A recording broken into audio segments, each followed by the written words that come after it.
साधु कभी वृद्ध नहीं होता। क्यों? साधना करके इस भव में भी वृद्ध नहीं होता, हमेशा उत्साह से युक्त होता है।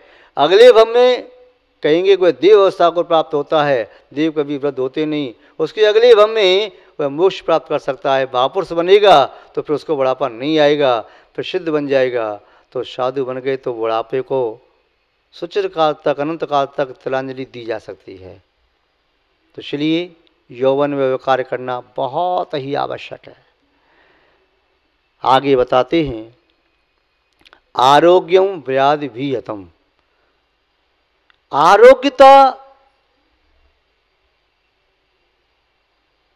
तृण के अग्रभाग पर रखी हुई ओस बूंद की तरह से क्षणध्वंसी है, उसे चिरस्थायी बनाया नहीं जा सकता। आज व्यक्ति रोग रहित है, कल व्यक्ति का शरीर कितने रोगों से समाविष्ट हो जाए कौन जानता है। जैसे यौवन कब जर्जर हो जाता है, ज्यों वस्त्र उपयोग करते करते छलनी हो जाता, जीर्ण शीर्ण हो जाता है, ऐसे ही आरोग्य क्रम क्रम से छलनी नहीं होता। वस्त्र तो धीमे धीमे जीर्ण होता है, यौवन धीमे धीमे ढलता है, एक साथ नहीं ढलता। सूर्य ढलेगा तो क्रमशः ढलेगा, अपने समय से ढलेगा। अस्त हो सकता है कभी भी असमय में, पर असमय में ऐसे एक साथ ढल नहीं सकता। किंतु आरोग्य को व्याधि कभी भी अपना ग्रास बना सकती है। रोग कभी भी आरोग्य का पतन कर सकता है, आरोग्य का नाश कर सकता है, मृत्यु कर सकता है। जैसे सूर्य की किरण अंधकार को नष्ट करती है, ऐसे ही रोग आरोग्य को नष्ट कर सकता है। जब तक शरीर में रोग नहीं लगा तब तक हमें जीवन को सार्थक करना है। आप अपने नेत्रों से प्रत्यक्ष में देखते हैं, देखो सामने वाला व्यक्ति अच्छा भला था, शरीर में कोई रोग नहीं, अचानक उसे चक्कर आया, गिर पड़ा, डॉक्टर ने चेक किया, 5 7 10 बीमारी निकल आई। वह व्यक्ति स्वस्थ था, अस्वस्थ हो गया। किस क्षण हमारे शरीर में कौन सा रोग लग जाए ये आप भी नहीं जानते और हम भी नहीं जानते, क्योंकि आप भी सर्वज्ञ नहीं है और हम भी सर्वज्ञ नहीं है। आप भी मन प्रज्ञानी अवधिज्ञानी नहीं है और हम भी नहीं है। इसलिए नहीं जानते तो ऐसा कर लो कि रोग लगे उसके पहले इस आरोग्यता का लाभ ले लो। जो काम रोगी शरीर होने पर नहीं किया जा सकता, उस काम को निरोग अवस्था में कर लो। तो रोग व्याधि से ग्रसित है, व्याधि के द्वारा नष्ट कर दिया जाता है आरोग्य, महानुभाव। अब तृतीय बात कह रहे हैं, जीवनम मरण रभ्यति। जो जीवन है मृत्यु के द्वारा प्राप्त कर लिया जाता है। जैसे कोई साहूकार किसी व्यक्ति को आवश्यकता पर रुपया उधार दे देता है, फिर बाद में उसे रुपया वापस मांग लेता है, ऐसे ही मृत्यु भी जीवन को वापस ले लेती है। जैसे किसी व्यक्ति ने अपना मकान ज़रूरतमंद व्यक्ति को किराए पर दे दिया, कुछ दिनों बाद आकर के कहता है मेरा घर खाली करो, तो किराएदार को घर खाली करना पड़ता है। उसी तरह से मौत का फरमान आते ही ये काया की कुटी खाली करनी ही पड़ती है, सबको खाली करनी पड़ती है, चाहे देर और चाहे सवेर। कोई हो सकता है 100 साल बाद खाली करे, कोई 1000 साल बाद खाली करे, लाख साल बाद खाली करे, करोड़ वर्ष बाद खाली करे, और कोई 4 दिन बाद खाली करे, 4 घंटे बाद भी खाली करवा सकता है। मालिक का अधिकार है। इस काया की कुटी का मालिक है पुद्गल। यह पुद्गल जब चाहेगा तब काया की कुटी को खाली करवा सकता है। कौन सा पुद्गल? आयु कर्म। आयु कर्म जब संकेत करेगा तो काया की कुटी खाली करनी पड़ेगी। चाहे 4 साल का बालक है, मृत्यु उसकी भी आ सकती है, 40 में भी आ सकती है, 8 में भी आ सकती है, 60 में भी आ सकती है, 9 साल में भी मृत्यु हो सकती है और 100 साल में भी मृत्यु हो सकती है। मृत्यु का क्या भरोसा। न ये 20 को गिनती है, न 30 को, न ये 40 को गिनती है, न 50 को। मृत्यु के लिए ये महत्वपूर्ण नहीं है। महत्वपूर्ण तो ये है मृत्यु के लिए कि मृत्यु उसी समय आ जाती है जब इस काया की कुटी में रहने वाला यह व्यक्ति असद रूप से प्रवृत्ति करता है। इस पुद्गल के अनुकूल प्रवृत्ति नहीं करता है, प्रतिकूल प्रवृत्ति करता है, या इसके द्वारा देय किराया पूरा हो जाता है। श्वासों का किराया पूरा हो गया तो खाली करना पड़ेगा, आयु कर्म के निश्चय पूरे हो तो खाली करना पड़ेगा। या बीच में कोई ऐसा कांड कर दिया, मकान मालिक कहेगा मेरे घर में रह करके तुम ऐसे कांड नहीं कर सकते, निकलो यहाँ से, तो अकाल मृत्यु भी हो सकती है। इसलिए कहा जीवनम मृत्युरभ्युति, जीवन मृत्यु के द्वारा प्राप्त कर लिया जाता है। जब प्राप्त करना ही है, ये नियति है कि जीवन मृत्यु के पास लौट करके जाएगा ही। जिस प्रकार जिस कन्या की शादी हो गई है वह कन्या अपने मायके आ गई, अपने पियर में आ गई। पियर मीन्स पियर गृह, पितर गृह, पियर कहते हैं पितर गृह, पितृगृह में माता पिता के घर आ गई। उसकी नियति क्या है, पुनः लौट करके अपनी ससुराल जाना नियति है। कब तक रहेगी पियर में। ऐसे ही इस काया की कुटी में आत्मा कब तक रहेगी, इसे खाली करके तो जाना पड़ेगा, जाना ही पड़ेगा। सुचिर काल तक, अनंत काल तक इसमें रह नहीं सकती। तो जब तक रह रही है तब सोचे इस काया की कुटी में आत्मा क्यों रह रही है, इस काया की कुटी को मैंने कैसे प्राप्त किया है और कैसे मैंने पूर्ण में पुरुषार्थ किया था। आज प्राप्त कर लिया है तो शरीर को प्राप्त करके मुझे क्या करना चाहिए, कि किस कार्य के करने से मेरा शरीर सार्थक होगा, मेरी मानव देह सफल हो जाएगी, मेरा जीवन सफल हो जाएगा, मैं क्या करूं। तो बार बार सोचना चाहिए, तभी यह नरभव सफल सार्थक हो सकता है। किंतु एक चीज है जो निरुपद्रवा है, उसे किसी प्रकार का खटका नहीं। क्या है, वह चिकना मटका जैसा है, कितना पानी डालो उसका कुछ बिगड़ने वाला नहीं। वह है तृष्णा, तृष्णई का निरुपद्रवा।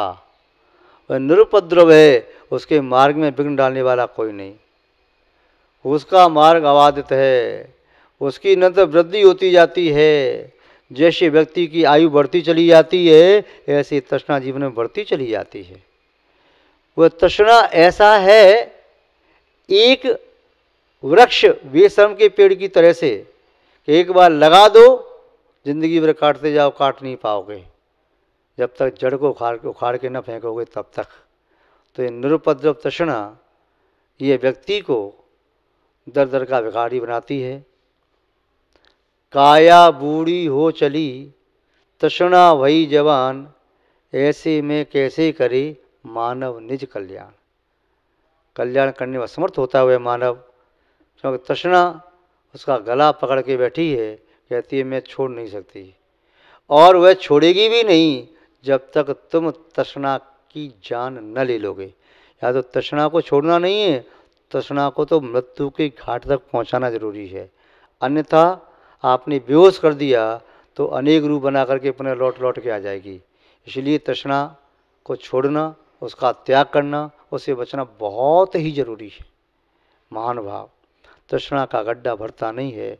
आचार्य गुरुभद्र स्वामी ने लिखा है, आसागत प्रति प्राणी यशमन विश्वमणुपमम किम कश्के दाया थी तथा वो विशेषता। आशा रूपी गड्ढा किसी का भरता नहीं है। ये पूरा 3 लोक भी इसमें समा जाए, अणु के समान दिखाई देता है। फिर किसके लिए क्या मिलेगा संसार में, विषयों से कभी सुख नहीं मिलता। वह कपिल ब्राह्मण 2 मासा सोना लेने की भावना से राजा के दरबार में सबसे पहले प्रातःकाल चला गया, और पहुंच करके राजा ने पूछ भी लिया क्या चाहते हो, मांगो मुँह मांगा, 2 मासा से ज़्यादा दे दूंगा तुम द्विज पुत्र दिखाई देते हो, कहो। उसने सोचा क्या मांगूं, 2 मासा, 4 मासा, 6 मासा, 8 मासा, 1 तोला, 2 तोला, 5 तोला, 10 तोला, 1 किलो, 2 किलो, 5 किलो, 10 किलो, कितना स्वर्ण मांगो? 1 कुंटल या 1 टन या पूरा राज्य मांग लूँ, गांव मांग लूँ, क्या मांगो? तो उसने कहा महाराज मुझे सोचने का टाइम दे दो, मैं कल सोच के मांगू आपसे। ठीक है। रात भर सो न सका, कहा कि मैं 2 मासा सोना लेने की भावना से गया था अपनी प्रेमिका को संतुष्ट करने के लिए, किंतु तृष्णा इतनी जगी कि इसकी कोई अंत ही नहीं। अच्छा हो, बस तृष्णा का नाश करना चाहिए मुझे। और वह कपिल ब्राह्मण यथाजा दिगंबर दीक्षा लेकर के आत्म कल्याण के मार्ग पर अग्रसर हो गया। तृष्णा उन्होंने ही जीती है जो यथाजा दिगंबर हो गए, जिन्होंने समस्त ग्रंथियों को खोल दिया, समस्त ओट को अलग कर दिया, तो अंदर में ग्रंथि नहीं, बाहर में ग्रंथि नहीं, वही तृष्णा को जीतने में समर्थ हैं। निर्ग्रंथ होकर के तृष्णा जीती जा सकती है। सग्रंथ के द्वारा तृष्णा रूपी पिशाचिनी का जीत पाना बड़ा मुश्किल है। इसलिए महानुभाव, आप सभी लोग उस तृष्णा की पिशाचिनी से बचें, यौवन को, आरोग्य को, जीवन को सफल करने का सम्यक पुरुषार्थ करें। हम आपके प्रति ऐसी भावना भाते हैं और इन्हीं सद्भावनाओं के साथ अपनी शब्द श्रृंखला को विराम देते हैं। जय बोलिए श्री शांतिनाथ भगवान की, परम पूज्य आचार्य गुरुदेव श्री विद्यानंद जी मुनि महाराज की, अहिंसामय विश्व धर्म की, महासिद्धेभ्यः। जय बोलिए त्रिकालवर्ती त्रैलोक पूज्य विश्वाराध्य पंच परमेष्टि भगवान की, अनंतानंत सिद्ध परमेष्टि भगवान की, वर्तमान जिन शासन नायक श्री वर्धमान महावीर भगवान की, परम पूज्य चारित्र चक्रवर्ती आचार्य श्री शांति सागर जी मुनि महाराज की, परम पूज्य सिद्धांत चक्रवर्ती श्वेत पेक्षाचार्य गुरुदेव श्री विद्यानंद जी मुनि महाराज की, विश्व कल्याण कारक अहिंसा प्रधान श्रीमत विश्व धर्म की।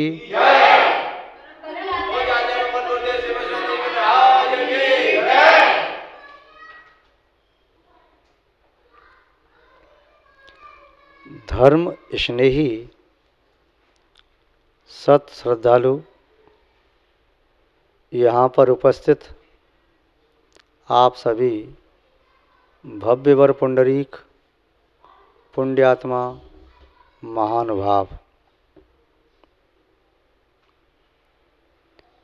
धर्म आत्मा को सुख शांति आदि शाश्वत शुद्ध स्वभावों को प्रदान करने वाला है।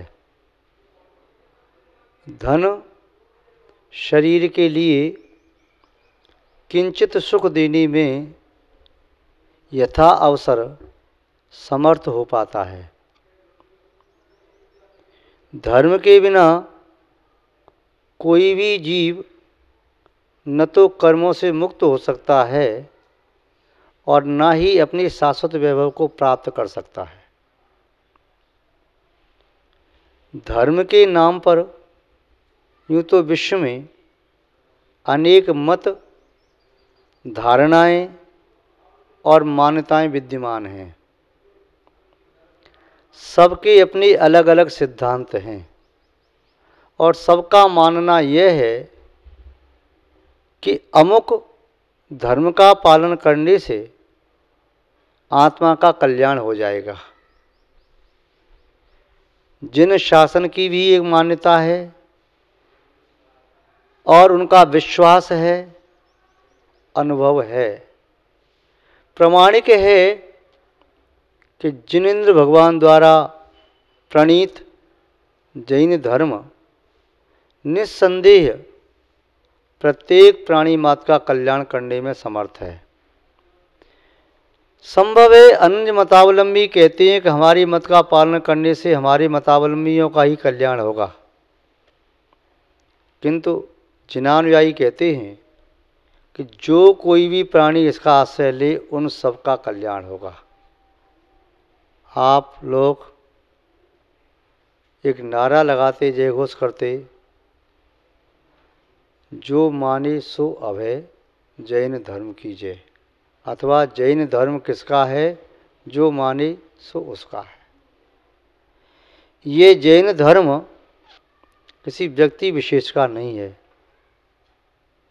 जिनेंद्र देव के द्वारा प्रतिपादित है, उत्पादित नहीं। क्योंकि धर्म का कभी उत्पादन नहीं होता, उत्पादन वस्तुओं का होता है, स्वभावों का नहीं।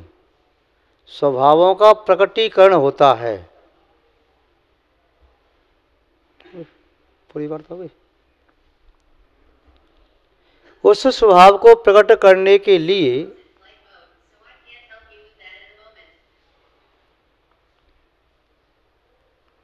यथा योग्य साधना की जाती है, आचरण का पालन करना होता है। ये धर्म किसी क्रिया विशेष से नहीं है, ये धर्म भावों की आधारशिला पर विद्यमान है। भावों की निर्बलता के लिए निर्बद्ध क्रियाएं की जाती हैं। जिनेंद्र देव ने इसी धर्म का आलंबन लेकर के अपनी आत्मा को परमात्मा बना लिया। ये एक मार्ग है। मार्ग पर जो कोई व्यक्ति चले तो वह मंजिल पर पहुंचे। जो भोजन करे उसका पेट भरे, जो औषधि का सेवन करे वह आरोग्य लाभ को प्राप्त करे। किंतु जो व्यक्ति उसे जीवन में स्वीकार न करे, तब धर्म के फल को प्राप्त कैसे कर सकता है। जिस प्रकार बिना बीज के वृक्ष की उत्पत्ति, वृद्धि, स्थिति संभव नहीं है, उसी प्रकार धर्म के बिना जीवन में सुख शांति संभव नहीं है। जैन धर्म व्यक्ति विशेष का नहीं है, व्यक्ति विशेष के लिए नहीं है। जैन धर्म एक जीवन पद्धति है। यह प्रत्येक प्राणी मात्र के लिए है जो सुख और शांति की भावना, कामना, अभिलाषा रखते हैं। क्या विशेषता है जैन धर्म की? क्या मैं जैन नहीं हो सकता? प्रत्येक आत्महित का इच्छुक व्यक्ति जैन है।